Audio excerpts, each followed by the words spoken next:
سرسایه کله ورکو څه پکې ورکو او څومره اندازه او مقدار دی. ځینې ملګري وایي چې په دې کې د ملګرو سره کنفیوژن دی، په شک او تردد کې دي چې دا بس کېږي. نو لهذا زه به انشاءالله داسې خبره نن وکړم د دې درې واړو مسلو په باره کې چې په هغې کې به د چا هم اختلاف نه وي. انشاءالله د سلفو نه والا د صحابو نه والا تر د دې زمانې هیڅ یو عالم د هیڅ یو مذهب به تا ته ونه وي چې دا په کوم کیفیت ته سرسایه ورکړله دا دې صحیح نه ده. نو اوله خبره ده سرسایه به څه ورکوو؟ سرسایه کې طعام ورکوي، خوراک پکې ورکوي، کجوري پکې ورکوي، غنم پکې ورکوي، اوړه پکې ورکوي او که چاول پکې ورکوي. نو دا ډېره ښه ده. دې باره کې به انشاءالله تاسو ته څوک هم ونه وایي چې دا سرسایه ستا ونه شوله. نه په سلفو کې داسې څوک شته دی، نه په صحابو کې شته دی، او نه د دې زمانې هیڅ یو عالم که هغه د دې هم قایل وي چې پیسې هم پکې ورکولی شي، لیکن هغه به تا ته دا ونه وي دا تا چې کومه سرسایه ورکړله دا دې ونه شوله. نو لهذا عوام ملګري اورئ، په زوره ځان ته مه ګرانوئ، په زوره ځان ته شکونه مه جوړوئ. تاسو همدغه طعام ورکئ او دا ستاسو په اتفاق د علماو سره د سلفو او د خلفو دا ستاسو قبلي. دا خبره مونږ ولیکو په حدیثو کې چې څومره ذکر راغلی دی دا ټول د طعام ذکر راغلی دی، د خوراک ذکر راغلی دی چې دغه خوراکونه به په دې کې ورکړي. مثلا حدیث د بخاري مسلم چې کوم دی په هغې کې ابن عمر فرمایي فرض رسول الله صلى الله عليه وسلم زكاة الفطر صاعا من تمر أو صاعا من شعير. رسول الله سرسایه مقرره کړې ده یو صاع چې دا یو خاصه پیمانه ده، وضاحت ورسته کوو. یو پیمانه د کجورو یا یو پیمانه د وربشو. حدیث ابو سعید خدری کې راځي هغه فرمایي چې كنا نخرج في عهد رسول الله صلى الله عليه وسلم يوم الفطر صاعا من طعام. هغه وی چې مونږه یعنی مونږه صحابو د رسول الله په زمانه کې په سرسایه کې طعام ورکول. ټول صحابو ته ګوره د دې نسبت وکړو، په دې کې څه استثناء ونه کړله د چا چې هغه پلان کې صحابي به کې پیسې ورکولې. همدارنګې د بیهقي روایت دی په هغې کې دا راځي چې ادو صاعا من طعام فی الفطر. دلته کې د طعام ذکر دی. د نسائی روایت دی ابن عباس رضی الله تعالی عنہ خطبه وکړله په منبر او څه ویلې وایي چې صدقة الفطر صاع من طعام. سرسایه دا یو پیمانه د طعام ده، د خوراک ده، اجناس چې ورته ویلی کېږي. نو ګوره دا نصوص چې څومره دي او د دې نه علاوه هم چې دي په دې کې به ته د طعام نه علاوه بل کوم یو ټکی هم ونه ګورئ. حدیث د مسلم کې په دې الفاظو باندې راغلي دي چې زکات الفطر طهرة للصائم من اللغو والرفث وطعمة للمساكين. حدیث قد لیکنی دا یو ټکی پکې زرالم وطعمة للمساكين. دا د مسکینانو دپاره طعام دی چې د اختر په ورځ باندې هغوی زموږ سره او د عام مسلمانانو سره په دغه خوشحالۍ کې شریک شي. د سرسایه عمده مقصد دی، بل څه مقصد د دې نشته دی. نو په دې ټولو کې د طعام ذکر راغی. لهذا څوک چې دا وایي چې نه پیسې ورکول پکار دي او پیسې بلکې ښه دي، که څوک وایي چې پیسې ورکول پکار دي دا یوه خبره ده، لیکن هغوی پکې دا وایي ګرده چې نه پیسې پکې ښې دي. نو دا څنګه ښې دي؟ دا خو د دغه نصوصو مخالفت ونه شو ګنې په دې کې. ابن قدامه رحمه الله فرمایي چې لا تجزئ القیمه لانه عدول عن المنصوص. قیمت ورکول په دې کې صحیح نه دی ځکه چې دا خو دغه نصوصونه دغه احادیثونه د دینه اصل کې مخ اړول دي.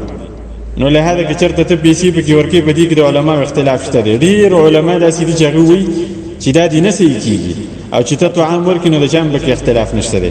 اوس ستا خپله خوښه چې ته څنګه چل کړې. دویمه خبره په دې کې دا ده چې مخکې ګوره په دې باندې تقریبا د صحابو اجماع عملی ثابته شوله. د ابو سعید خدری چې کوم روایت و په هغې کې هغه دا وایي چې مونږ دا کار کولو، مونږ صحابو ټولو دا کار کوو. ابن عباس فرمایي په منبر باندې دا خلکو ته وایي چې ګوره سرسایه دا طعام دی. هیڅ یو صحابي ګوره د دې مخالفت نه دی کړی. ابو سعید هغه دا صحابو عمل را نقل کړي چې عمل یې داسې و او ابن عباس خلکو ته وایي چې دا طعام دی صرف او څوک هم مخالفت نه کوي. نو دې ته اجماع ویلی کېږي. نو لهذا چې څوک تا ته دا وایي چې پیسې پکې ورکوه دا په خطر کې دی، کېدای شي دا قبول نشي، کېدای شي دا د دې اجماع مخالفت هم په دې کې راشي. بله خبره په دې کې دا ده چې ګوره پیسې ورکول ځکه هم نه دي جایزه ځکه چې رسول الله صلی الله علیه وسلم دغه مختلف اجناس مختلف سیزونه مقرر کړی دي چې د دې ټولو قیمتونه مختلف دي.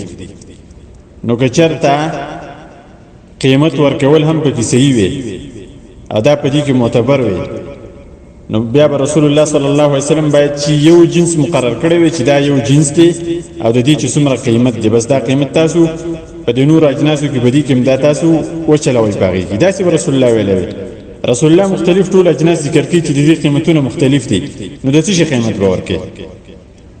نو لهدا دلته کې د دین هم دا معلومیږي چې رسول الله صلی الله علیه وسلم داغه مقصودم په دې کې هم دغه اجناس ورکولو چې د اجناس باید خلک ورکړي. لکه څنګه چې مونږ قرباني کوو، په قرباني کې مونږ پیسې نشو ورکولای، په دې کې مونږ تیار غوښه نشو راخستې چې دا چرته کې تقسیم کو په خلکو باندې. نو د دین هم دغه شانتي معلومیږي چې دلته کې هم صرف خوراک ورکول دی، په دې کې څه حکمت دی د رسول الله صلی الله علیه وسلم چې هغه مونږ ته ډیر زیات نه دی معلوم، ډیر معلوم هم دی راته چې هغه په دغه ورځ باندې پرې دی چې غریب فقیر هغه خوراک وکړي، هغه په دغه خوشحالۍ کې د مسلمانانو سره شریک شي. او پوره تفصیل د دې حکمت چې کوم ځای نو شاید چې هغه مونږ ته معلوم نه وي، لیکن چې دا په هر ځای کې طعام راغلی دی، نو د دې نه دا معلومیږي چې دا طعام دی او بل څه شی نه دی. دویمه مسله کله به ورکو، په دې کې ان شاء الله زاغه قول به کوي چې هغه اتفاقی دی، اتفاقی جایز دی. څوک هم دا نه شي ویلی چې دا دې په غلط ټیم کې ورکړه او هغه د اختر په ورځ باندې د منځنه مخکې چې په دې ټیم باندې کلم ته سرسایه ورکړي، ان شاء الله په دې کې د چا اختلاف نشته دی، بلکې د دې نه کې په مخکې ورځ کې ورکړي په دې کې اختلاف شته دی. ډېر علما فرمایي چې دا دیونه شو او د اختر په ورځ باندې چا هم نه دی ویلي، نه حنفي نه شافعي نه مالکي نه سلفي، څوک هم د دې مخالفت نه کوي. په دې باندې د ابن عمر رضی الله تعالی عنہ روایت چې هغه په بخاری مسلم کې دغه په دې دلیل دی. فرمایي چې امر رسول الله صلی الله علیه وسلم بزکات الفطر ان تؤدى قبل خروج الناس الى الصلاه. رسول الله د زکات الفطر امر کړی دی چې دا دی چې کله خلک منځ ته وزید ګټه وزید د دینه مخکې باید ورکړي شي، یعنی د اختر د منځره مخکې دی ورکړي شي. دا د رسول الله صلی الله علیه وسلم امر دی او روایت هم د بخاری او د مسلم د اختلاف هم پکې نشته. بل روایت د ابن عباس دی چې دا هم سنن ذکر کړی دی، صحیح روایت دی. باقي کوم دا راځي فرض رسول الله صلی الله علیه وسلم زکات الفطر طهرة للصائم من اللغو والرفث وتعمة للمساكين من أداها قبل الصلاة فهي زكاة مقبولة. دلته هم قبل الصلاة ذکر شو چې دا منځنه مخکې د اختر پرز د منځنه مخکې څوک ورکي نو دا به قبول شي.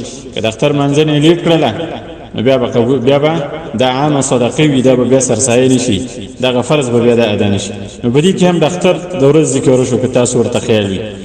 په دې باندې علماء اجماع را نقل کړي ده چې افضل او غوره ده چې دا د اختر په ورځ باندې ورکړي شي. لکه مثلا امام العبدري رحمه الله هغه په دې باندې اجماع نقل کړی دی. امام نووي رحمه الله په المجموع شپږم جلد 142 نمبر صفحه کې دا اجماع نقل کړی دی. فرمایي چې اجمعوا على ان الافضل ان يخرجها يوم الفطر قبل صلاه العيد. د علماء په دې اجماع ده چې غوره طریقه ده چې دا د اختر په ورځ د منځنه مخکې ادا کړي شي. ابن الحاجب هم په دې باندې اجماع نقل کړی دی. دا امام عدوي رحمه الله په حاشيه العدوي على كفايه الطالب الرباني والجلد 514 کې فرمایي چې قيده ابن الحاجب قبل الغدو الى المصلى وحكى عليه الاتفاق. هغه وی چې د اختر په ورځ باندې چې سړی مخکې د منځ ته لاړ شي د دینه مخکې ورکړي شي او په دې باندې اتفاق او اجماع د علماء را نقل کړی ده. نو ان شاء الله د یو منیب انسان لپاره بدن کافي وي. که څوک عبادت کول غواړي نو هغه دې په دې طریقې سره وکړي، او کنه څوک پکې شکی عبادت کول غواړي چې کدي شي قبول شي او کدي شي قبول نشي، هغه دې به نور ورځې د لپاره انتخابي د اختر نه مخکې او ځینې خلک پکې داسې چې غدا روزې نه مخکې ورکړي. نو بیا دغه شانتي لوبي دې بیا ورسره کوي. درېمه خبره ده چې دا مختصره ده ان شاء الله، په هغې کې څه خاص اختلاف هم نشته دی. مقدار یې څومره دی؟ مقدار د دې لکه څنګه چې تاسو وپېژندله چې دې لپاره وزن نه دی استعمال شوی په دغه احادیثو کې، بلکې پیمانه استعمال شوې ده. او صاع چې ورته ویل کېږي، صاع یو خاصه اندازه ده، یو خاصه پیمانه ده. لکه نن سبا چې مثلا لیټر دی، 1 لیټر 2 لیټره، دغه شانتي یو خاص لوخه به یو خاصه پیمانه به چې په هغه زمانه کې په بازارونو کې دا هم استعمالېدله بلکې دا به ډېر استعمالېدله نن سبا چونکې پیمانې نشته دی نو لهذا دا وزن چې کوم وي د اجناسو دا لږ ډېر کمې زیاتې په دې کې وي ځکه ځینې شیزونه هغه لږ درانه وي او ځینې لږ سپک وي نو چې کله دا په پیمانه باندې برابرې او د هغې نه بعد چې بیا وزن ته اړې کیلوګانو ته چې اړې نو په دې کې لږ ډېر فرق وي لیکن خیر دی که لږ غونډه کې پکې چا زیات هم ورکړل نو ثواب په دې باندې ډېر کېږي انشاءالله په دې کې څه حرج نشته دی نو لهذا د یو سوه نه تقریبا څه کم 3 کیلو جوړیږي احتیاطاً که یو انسان 3 کیلو ورکوي د دې هر یو جنس نه چې ورکوي نو انشاءالله دا به ټولو اجناسو ته شامل وي هر یو جنس به په دې کې پوره بیا راخیږي انشاءالله نو دغه عمره ورکوي او په دغه کیفیت یې ورکوي وفقنا الله وإیاکم